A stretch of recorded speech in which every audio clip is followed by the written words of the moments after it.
Good morning, Spray Wash Academy. I hope you are all doing well today. Happy Valentine's Day. You know, it's crazy. It seemed like January took 2 months to get through, and freaking February has got like a rocket launcher on it. We're already halfway through the month, and it seemed like it just turned into that time. So turned into February. So a little bit of a time warp here. Hope everybody's doing well today. Again, happy Valentine's Day. This is Ray with Spray Wash Academy, Spray Wash Pro.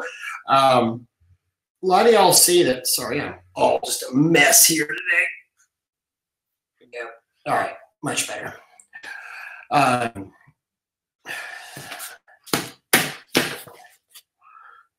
2018-2019 cleaning industry survey.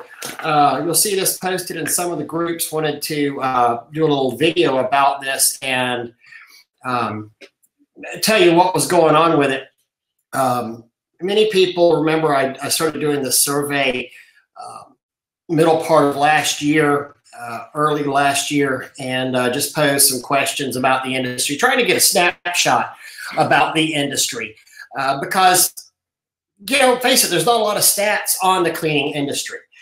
We had 374 total respondents to this survey. Would love to have seen more. Some people didn't want to do it. That's cool. We went with this data that we had here, which actually 374 is still a pretty decent number out there. Some of the interesting things that I found about it, and I want to give a couple of disclaimers first on here. First off, this is not a scientific type survey at all. Actually, my major in college was political and public affairs communication, and one of the things that we talked about, one of the classes, several of the classes we took, was about polling and survey and research. This is not how you would get a true, accurate poll or survey of the industry because, let's face it, maybe half the people, you know, if I'd have done it over the wintertime, more people might have run around the computer to answer. If I'd have done it in the summertime, the only people really sitting there in front of their computer are maybe the guys that aren't that busy. It's not statistically true to our industry. It's not a representative survey, but at the same time, it is information. It is going to help us learn a little bit about it. So you'll see that PDF out in some groups. Also, if you haven't seen that, I've got the address going there at the bottom of the screen. Feel free to jump on and send us an email at that address, info@spraywashacademy.com, and we'll get a copy of it out to you, emailed, and you can have the PDF format of this report.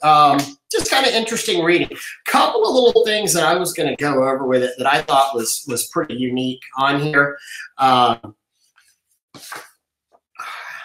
First page on there. What was your revenue in your first full year of business? So the majority of the respondents, 218 of the respondents, was less than 50,000. Then it jumped up to 50 to 75,000. There were 19 that were 100,000 to 150, and 19 that were greater than 150,000 first year in business. So that would have been 38 people total that were more than 100,000, 38 people out of 374. So maybe only 10% of the people grossed more than 100%. So look at the numbers that way. Whenever you see, oh gosh, look at these fantastic numbers out there, realize that first year of business, only 10% of the people made more than $100,000 in their business. You know, understand, one of my pet peeves I see out here in so many of the groups, and I know Spray Wash Academy is much better than this. We see, oh, I made you know, I made $1,500. I made $2,500 today. And woo, I love this industry and blah, blah, blah, blah, blah. You know, that's great. Even a blind hog finds an acorn every now and then. Go out and do that for 300 days in a year's time. Then let's talk. Now you've got a really, really good sustainable business. So if you have a slow start, understand that most people do have a slow start. It's called building a business. And you need to be able to build that business. And you just lay block over block over block and create something. I really maintain that if I took my business and just said here and gave it to some lucky guy out there who was brand new at the business, you'd fail. Most likely you would fail doing it just because you don't have the experience. You don't understand what it takes to market this business, to run this business, the headaches, the financial burden that's on you. There's a lot that goes into it. So building is a good thing, you know, and enjoy the journey. Really, really, I can't implore you enough to please enjoy the journey. Another graph that we did in here, the second year in business, that's where the numbers really change. So compared to the first year, people were at 218 people made less than $50,000 according to the survey in their first year of business. That number was down to only 81 in the second full year of business. So the numbers really substantially went up on there. As far as over $100,000 on there, we had 47, 31, and 21 on those categories. So that puts us in there at 78 plus. So 100 of the respondents after their second full year in business were almost 100 respondents were grossing more than $100,000 a year in their business by the end of their second full year, as opposed to only 38 people were grossing more than $100,000 at the end of their first full year. So that was more than a 50% increase in people that grossed more than $100,000. I think those numbers are very, very encouraging. Sadly, this is a stat that breaks my heart right here. Do you have health insurance? 33% of the people said, no, I don't have any health insurance. But also, surprisingly, 23% of the people said they do have health insurance they pay for through proceeds of pressure washing. So good on you guys that have the health insurance. I love stats. I love data.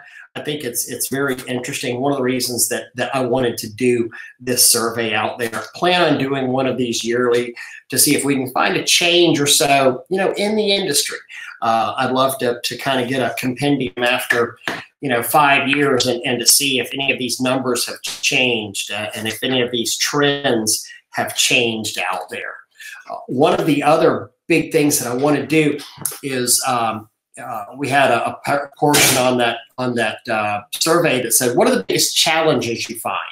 Now, it's not really easy to write out into a report because everybody had a different challenge. Some people had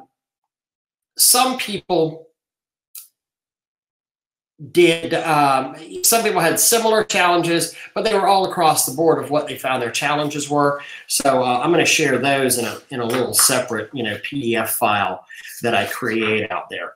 And I can't see who's saying what. You're right, gross means absolutely nothing. If you gross $1 million a year and you spend $999,099, you haven't done very well. But it's a pretty good barometer. At least it's the only barometer that I know, because I'm not going to be presumptuous enough to sit there and ask, hey, how much did you make last year? What did you put in your pocket at the end of the year? I think that's private. I'm not asking people to do that. You know, as far as limits on general liability, the majority of the people had $1 million general liability. Surprisingly, that 149 plus 25, so that comes out at 174. 174 respondents had $2 million or above in general liability. And again, I apologize. Anybody that's asking questions or making comments, since I'm on the Be Live format here, I can't actually see who's asking what. So my apologies on that. But again, we've got 19 pages of statistics and information there. If anybody wants to see it, you can find it readily online. I know Doug Gore, Dougie Do, has put a bunch of them out. There is the scroller down here at the very bottom of the screen. If you want to drop us an email on here at that email address, we'll be happy to email you out a copy of it as well. The other thing I wanted to talk about real quickly this morning is plant and property protection. We've got a couple of opportunities to see that class coming up here very soon. Let me type in this address. Eric and Lisa Seitz of Power Wash Store, Pennsylvania, are doing a show this year. They're doing it in Hunt Valley, Maryland. They're kind of stepping out of the way of Pennsylvania a little bit, going down to Maryland to do that.